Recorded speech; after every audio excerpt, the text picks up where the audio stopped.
Hey everybody, it's Brian the Scrap Guy, and today I've got a quick video for you about heat embossing, which is our technique of the week.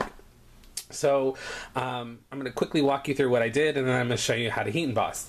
My card this week, or my project for today, I heat embossed the, I'm trying to show you, I'm trying to get that so you can see that, there you go. So you can see that it's shiny. Heat embossed the envelope using the quatrefoil background stamp and then a Fisker's punch that I just inked the edges. For the card itself, I used quatrefoil paper from Authentique from their fall collection, a corduroy ribbon, and the Just For You sentiment set from Pink by Design. I used thank on the front, and then on the inside it's a pop-up card and it just says you.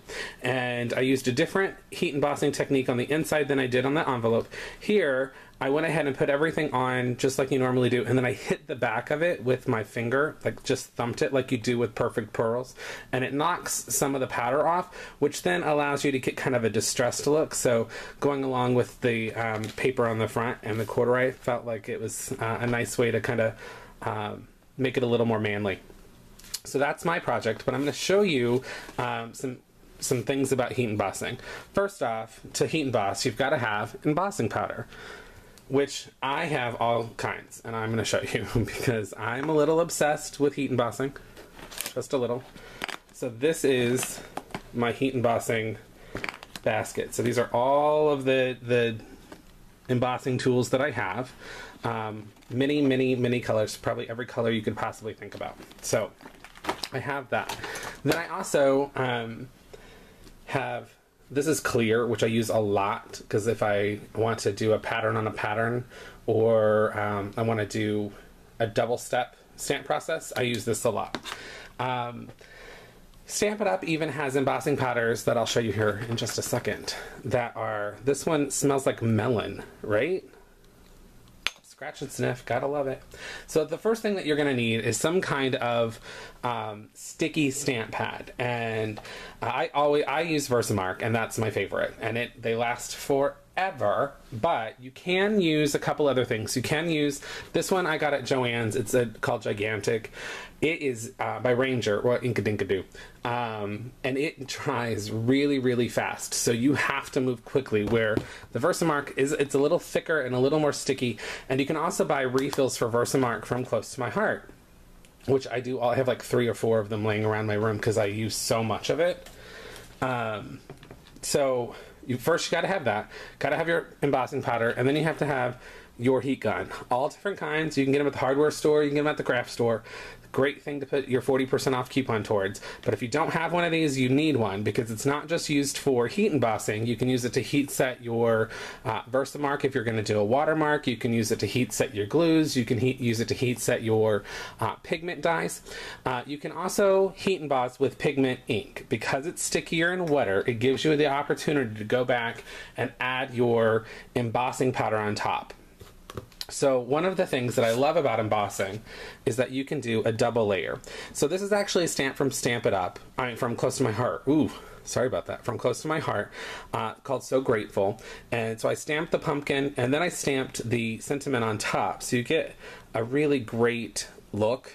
So it's double layer. You could do that in clear. You can also do this with a number of different background stamps from Pink by Design, one of them being the Argyle, another one being the Leopard spots. You can do one, stamp one, and then heat emboss the other, or vice versa. So, but you want to stamp first, heat emboss second, because the heat emboss raises it, and you don't want to stamp on top of your heat embossing.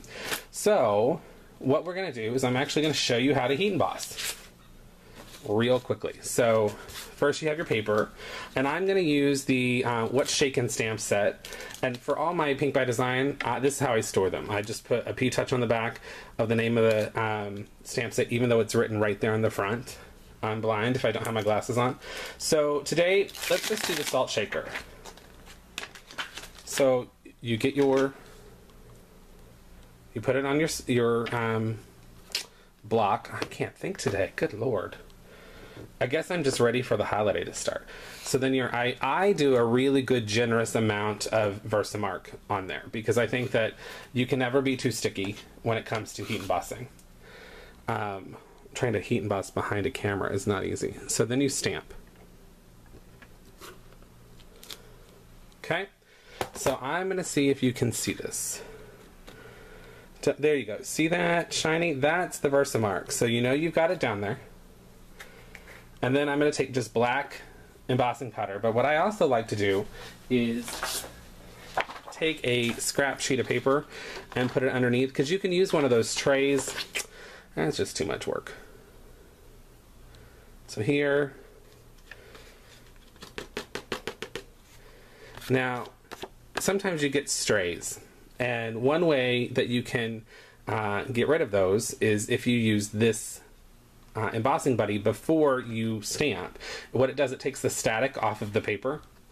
So this I save and put right back in my jar.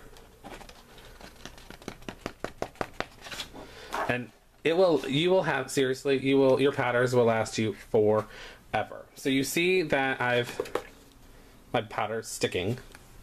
So, I'm sorry, this is going to be loud. So I turn on the heat embosser and just let it heat up. And when it turns shiny, you know you're done. It just takes a few seconds. I would say it takes about 15-20 seconds for it to heat up, and then it's really fast after that. There's two.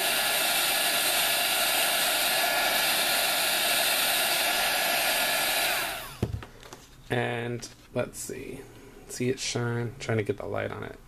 There, you can see that it's shining.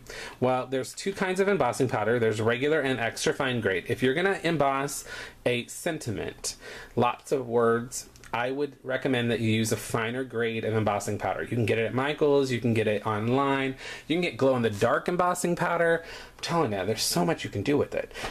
So hope you enjoyed the video. If you have any questions, just let us know. One of us will be able to answer them for you. But I'm a big heat embossing fan, and if you haven't tried it, I recommend it because you're going to use it a lot. It adds a lot of punch to all your projects. It looks great on layouts. And it really just kind of makes the card look like you bought it at the store. And I really love a good homemade card that looks really professional. So if you have any questions, let us know. And I hope you have a great Thanksgiving.